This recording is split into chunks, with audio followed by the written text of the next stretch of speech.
minimalism and an educational method have to do with each other? Let's find out. In this video, I'm going to talk about what the minimalist concept of intentionality or intentionalism, one of them is a word I think, have to do with each other. In minimalism, we only bring into our house, we only keep in our house while we're decluttering that which is intentionally chosen to be in the house. So there's nothing there by accident. When we look around, we know, why is that item in my house? Why is it in my drawer? When we look around the Montessori classroom, there's quite a bit here.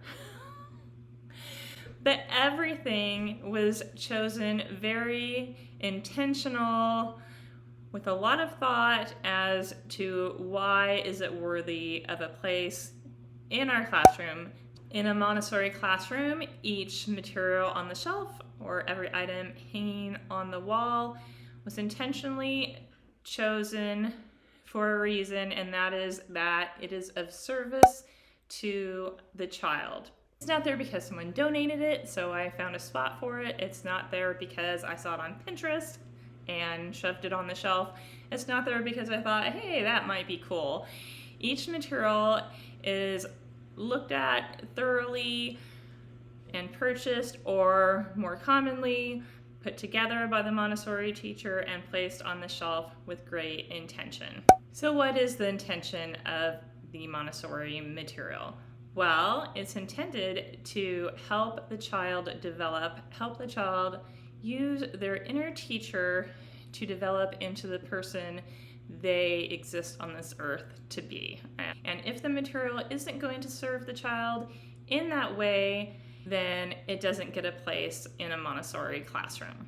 Likewise, in a minimalist home, we have only items that are serving us. We don't serve the items. So we don't keep items on the shelf that are just taking up space that we have to end up dusting and moving around and taking care of when they're not serving us in any way any longer. So whether in a minimalist home or in a Montessori classroom, every item should be of service to the humans there.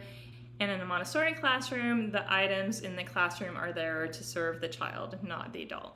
So in a Montessori classroom, especially a toddler classroom, the way the materials are serving the child is to develop their fine motor skills, their gross motor skills, their gross motor planning, their language development.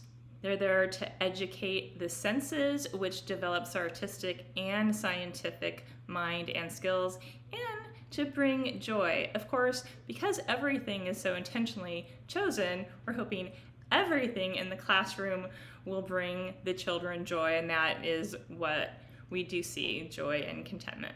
Another principle that minimalism and the minimalist home have in common with the Montessori method and the Montessori classroom is that everything must add value to your life, whether it's your life in the home or your life in the classroom. And this is, of course, connected to serving the child, right? So not everything in the classroom is what you might look at initially and say, oh, that's a work.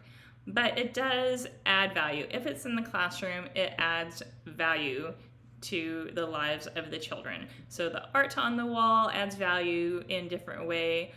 One is it respects the young child's desire to look at beautiful things.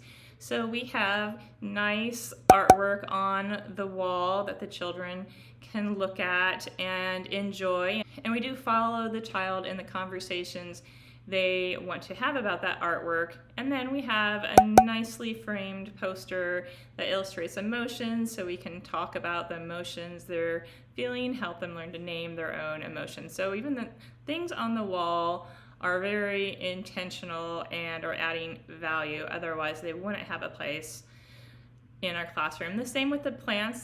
The plants are there, one, to add beauty and to improve the air a bit. And they also have different works that they can use to care for the plants, like watering and dusting or washing dirty leaves. And just in closing, I want to say the teacher observes the children, especially at the toddler level where not all our materials are out all year long. And we observe what the children we have before us are using and what each individual child needs to have to develop themselves to add value to their life.